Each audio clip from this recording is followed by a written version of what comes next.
জয়নি তাই জয় গৌর আত্মসন্ধান চ্যানেলে সকলকে স্বাগতম। আশা করি সকলে ভজন কুশলে আছেন। আজ আমরা আপনাদের সামনে হাজির হয়েছি কিছু একাদশীর প্রশ্নোত্তর নিয়ে।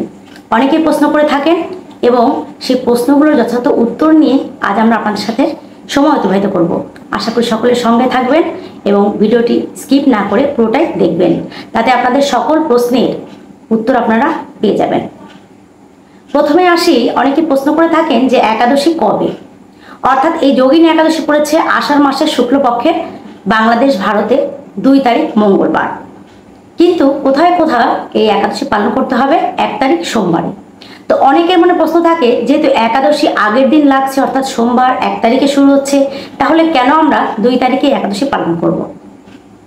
শাস্ত্রীয় মতে ব্রহ্ম মুহূর্তে যে সময় থাকে সেই দিনটিকে সেই দিন হিসাবে গণ্য করা হয়, অর্থাৎ সেই মুহূর্তে ব্রহ্ম মুহূর্তে যে দিনটি যে ক্ষণটি বা তিথিটি স্থায়ী থাকে সারা দিনটিকে সেই হিসেবে গণ্য করা হয়। সেই ক্ষেত্রে 1 তারিখ সোমবার ব্রহ্ম মুহূর্তে দশমী বিদ্যা থাকছে, কারণ একাদশী তিথি শুরু হচ্ছে 11টার পর, অর্থাৎ 10:58 পর থেকে একাদশী তিথি শুরু হচ্ছে। সেই জন্য ওই দিনের একাদশী হচ্ছে দশমী বিদ্যাযুক্ত একাদশী। সেই জন্য শাস্ত্রে ওই দিনের একাদশী তিথি বর্জন করা হয়েছে পালনের জন্য। একইভাবে পরবর্তী দিন অর্থাৎ মঙ্গলবার 2 তারিখে যে একাদশী তিথি আমরা পালন করব, সেই দিন ব্রহ্ম মুহূর্তে পুরোপুরি একাদশী তিথি কিছু সময় থাকছে এবং তারপর দ্বাদশী তিথি শুরু হচ্ছে। সেজন্য দ্বাদশী তিথিযুক্ত যে একাদশী, পরাহের যে একাদশী, সেটি আমরা গ্রহণ করব, অর্থাৎ শাস্ত্রে এভাবে নির্দেশ দেওয়া হয়েছে সেটি আমাদের পালন করতে হবে। কিন্তু দশম বিদ্যাযুক্ত যে একাদশী সেটি আমাদেরকে বর্জন করতে বলা হয়েছে। সুতরাং এই প্রশ্নের উত্তরটা আমরা পেয়ে গেলাম যে 2 দিন একাদশী পড়লে কোন দিন আমাদেরকে একাদশী পালন করতে হবে এবং কেন। এরপর আসি, একাদশী তিথির জন্য অনেকেই বলে থাকেন যে একাদশীতে কি খাওয়া যাবে কি খাওয়া যাবে না। সেই ক্ষেত্রে আমরা একাদশীর কিন্তু বিধিনিষেধের 3টি পন্থা বলি, যে প্রথমে তো অবশ্যই আমিষ বর্জন করতে হবে, সেই সাথে একাদশী পালন করতে পারবে 3 ভাবে। সেটা হচ্ছে না খেয়ে, ফল জল খেয়ে এবং শাকার খেয়ে। আপনি যদি ফল জল গ্রহণ করেন তাহলে আপনি অন্য কোনো কিছু আর গ্রহণ করতে পারবেন না, দুধ না। আর যদি আপনি শাকার করেন তাহলে শুধুমাত্র কিছু সবজি, কিছু নির্দিষ্ট নিয়ম পালন করে আপনি রন্ধন করে খেতে পারবেন। আর যদি আপনি ফল এবং জল গ্রহণের জন্য আপনি সংকল্পবদ্ধ হন, সেক্ষেত্রে আপনাকে ফল এবং জলই গ্রহণ করতে হবে। এমন কোনো ফল আপনাকে গ্রহণ করা যাবে না যেটি সিদ্ধ করা হয় অথবা আগুনে পরিপাক করা হয় বা প্রসেসিংয়ের সময় কোনো তাপ দেওয়া হয়, এই ধরনের জিনিস আপনাকে বর্জন করতে হবে। অথবা খাদ্যের ক্ষেত্রে এমন কিছু ব্যাপার থাকে, অনেকেই বলে থাকেন যে দুগ্ধ খাওয়া যাবে কি যাবে না। সেক্ষেত্রেও বলা যায় যে দুগ্ধ আপনি যদি সঠিকভাবে দহনের মাধ্যমে সংগ্রহ করতে পারেন সেটি আপনি গ্রহণ করতে পারবেন। সঠিকভাবে দহন বলতে বোঝায় সরিষার তেল ব্যতীত যদি আপনি গ্রহণ করতে পারেন, সয়াবিন তেল ব্যতীত যদি আপনি গ্রহণ করতে পারেন, তবে সেটি আপনি গ্রহণ করতে পারেন। কিন্তু আপনি যদি এগুলো মিশ্রিত অবস্থায় থাকে, যেন দহনের সময় যদি আপনার এই তেলগুলো ইউজ করা হয়, সেক্ষেত্রে সেটি কিন্তু দুগ্ধের সাথে কিছুটা চলে যায়। সেজন্য এটি যদি আপনি গ্রহণ করেন তাহলে আপনার কিন্তু পঞ্চরবিশস্যের মধ্যে যে তেলটি বর্জন আছে সেটি আপনার গ্রহণ করা হয়ে যাচ্ছে। সেজন্য চেষ্টা করবেন যেটি বর্জন করার জন্য। আর অন্যান্য অনেক কিছু আছে সেগুলো আপনি গ্রহণ করবেন। এরপর আসি, কেউ কেউ নির্দিষ্টভাবে প্রশ্ন করে থাকেন যে মাতাজি খেজুর কি খাওয়া যাবে, কিশমিশ কি খাওয়া যাবে? তো তাদেরকে অনেকবার অনেক ভিডিওতে আমরা বলেছি, আপনার পূর্বের ভিডিওগুলো খেয়াল করে দেখতে পাবেন যে কিশমিশ এটি খাওয়া যাবে না যদি আপনি ফল এবং জল গ্রহণের জন্য সংকল্পবদ্ধ হন। কিন্তু আপনি যদি শাকার গ্রহণের জন্য সংকল্পবদ্ধ হন তাহলে আপনি এটি গ্রহণ করতে পারবেন। ফল এবং জল অর্থ হচ্ছে সেখানে শুধু ফল এবং জলই, অন্য কোনো কিছু নয়। আর শাকার মানে হচ্ছে আপনি ভগবানকে নিবেদন করবেন, অবশ্যই রন্ধন করা জিনিস হতে পারে, সেটি আপনি ভগবানকে নিবেদন করবেন তুলসীপত্র দ্বারা, তারপর সেটি আপনি গ্রহণ করতে পারবেন। সেক্ষেত্রে কিশমিশটা কিন্তু বয়েল করা হয় এবং তারপর শুকানো হয়, সেজন্য আপনি সেটি শাকার হিসেবে গ্রহণ করতে পারবেন। খেজুরটাও ওই রকম, বাইরের থেকে যখন আসে প্রসেসিংয়ের জন্য অনেক সময় হিট দেওয়া হয়, প্যাকেজিংয়ের সময় অনেক বিভিন্ন দ্রব্য মিক্স করা হয়, সেজন্য আপনি ওটি কিন্তু শাকার হিসেবে আপনাকে গ্রহণ করতে হবে, ওটি ফল হিসেবে গ্রহণ করা যাবে না। অনেকে বলে থাকেন শ্যামাদানা খাওয়া যাবে কিনা। শ্যামাদানা শাস্ত্রে নিষেধ করা আছে, এটি চালের পর্যায়ে পড়ে, কিন্তু অনেকে আবার শ্যামাদানার পায়েস করেন, শ্যামাদানার খিচুড়ি করেন। তবে চেষ্টা করবেন এটি গ্রহণ না করার, কারণ এটি শাস্ত্রে নিষেধে উল্লেখ করা আছে।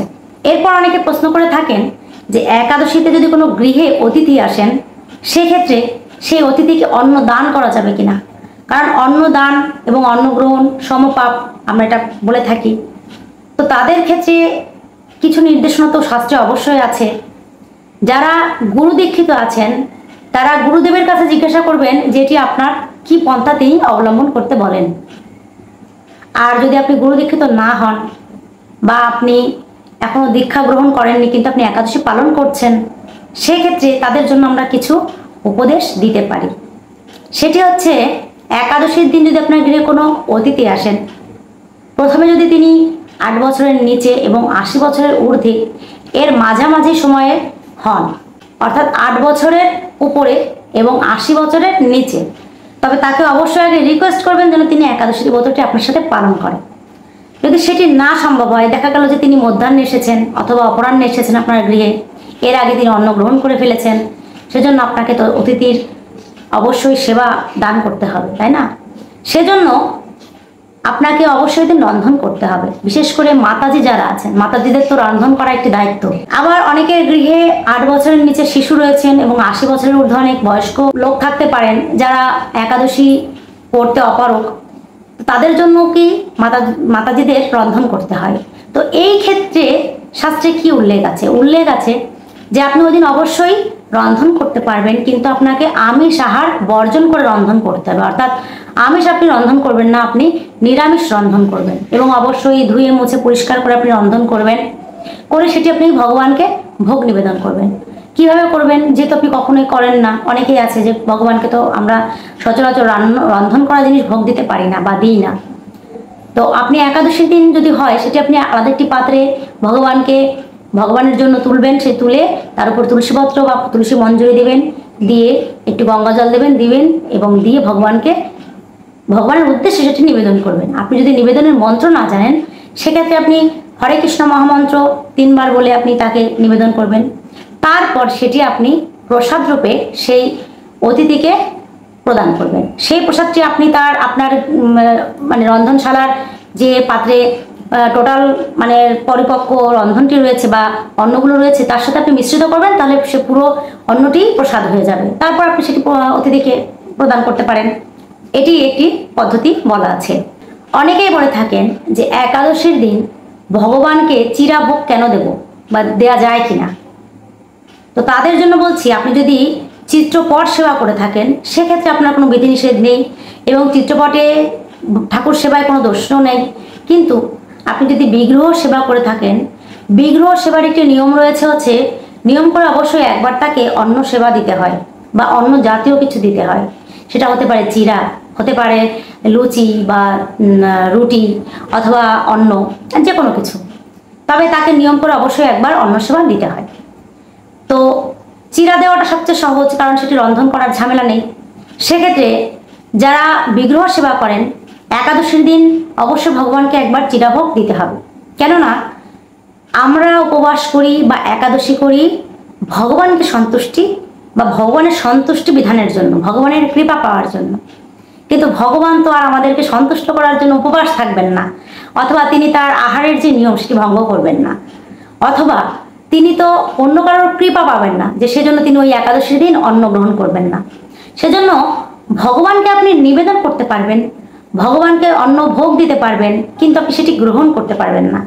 সেজন্য ভগবানকে অবশ্যই নিয়ম করে চিরাভোগ দেওয়া যাবে অথবা অন্নভোগ দেওয়া যাবে একাদশীর দিন, কিন্তু সেটা আপনি রেখে দিবেন, পরবর্তী দিন আপনি গ্রহণ করবেন, তাতে কোনো সমস্যা নেই।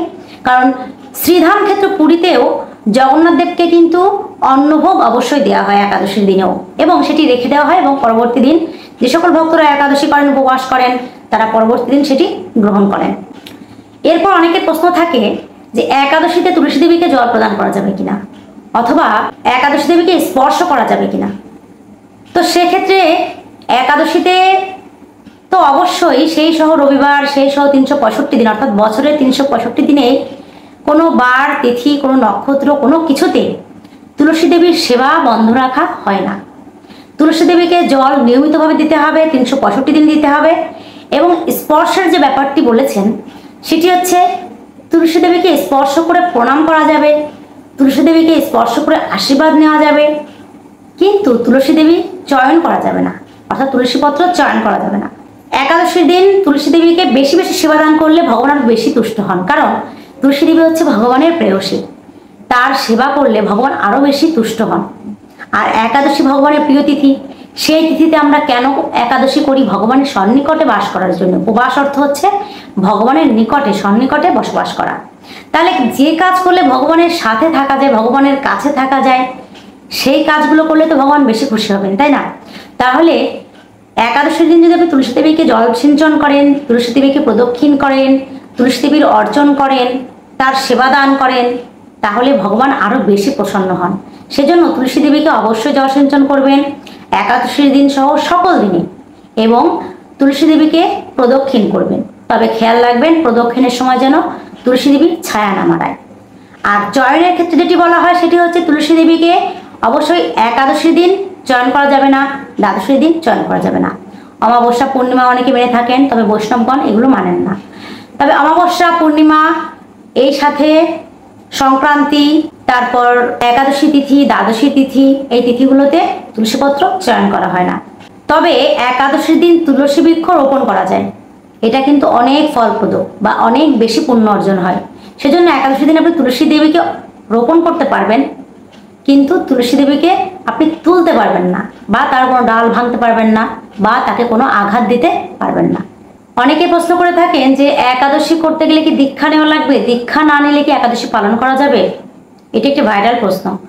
দেখুন, অনেকের দীক্ষা কিন্তু অনেক আর্লি স্টেজে হয় না। অনেকেই কুলগুরুদের দীক্ষা দেন, অনেকে বিবাহের পর দীক্ষা নেন, কিন্তু একাদশী ব্রত আপনার জ্ঞান হওয়ার পর থেকে আপনি করতে পারবেন, শাস্ত্রে এভাবে উল্লেখ করা আছে।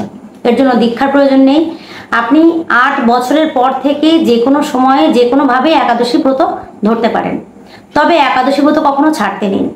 জন্মাসুচ, মরণাসুচ সব কিছুতেই কিন্তু একাদশী ব্রত সাথে থাকে। আপনি কোনো অবস্থাতেই একাদশী ব্রত ভাঙবেন না, বা কোনো অবস্থাতে একাদশী ব্রত ত্যাগ করা যায় না। একাদশী হচ্ছে মহাব্রত, অন্য সকল ব্রত ত্যাগ করে আপনি একাদশী ব্রত অবশ্যই পালন করতে পারেন। সেজন্য আপনাকে দীক্ষার প্রয়োজন নেই। আপনি যে কোনো মুহূর্তে যে কোনো সময়েই একাদশী ব্রত ধরতে পারেন। অনেকে বলে থাকেন বিবাহের পর স্বামী এবং স্ত্রী একই সাথে একাদশী শুরু করতে হয়, নালে ধরা যায় না। এটি ভুল, এটি কোনো শাস্ত্রীয় ব্যাখ্যা নেই, এটি জাস্ট মন গড়া কোনো কথা। আপনি আপনার নিজের ইচ্ছা মতো যে কোনো সময় আপনি মন স্থির করে সংকল্প করে আপনি একাদশী ব্রত শুরু করতে পারেন। তো এই ছিল আমাদের একাদশী প্রশ্নোত্তর পর্ব। আশা করি আপনারা আপনাদের প্রশ্নের উত্তরগুলো পেয়েছেন, যারা যারা প্রশ্নগুলো করেছেন। এছাড়াও যদি আপনাদের মনে অন্য কোনো প্রকার প্রশ্ন আসে, তাহলে আপনারা আমাদের কমেন্ট বক্সে জানাবেন। ভিডিওটি ভালো লাগলে ছোট্ট একটি লাইক করবেন এবং সাবস্ক্রাইব করে আমাদের সাথে থাকবেন। অলরেডি যারা সাবস্ক্রাইব করেছেন তাদেরকে অসংখ্য অসংখ্য ধন্যবাদ। একাদশী সম্পর্কিত অন্য কোনো তথ্য যদি আপনাদের জানার প্রয়োজন পড়ে, তাহলে অবশ্যই আমাদের কমেন্ট বক্সে জানাবেন এবং আমাদের পূর্বের একাদশী ভিডিওটি দেখবেন। সকলে ভালো থাকুন এবং সুস্থ থাকুন। সকলে অবশ্যই যে স্থানে আছেন সেখান থেকে একাদশী ব্রত পালন করুন। জয় নিতাই, জয় গৌর।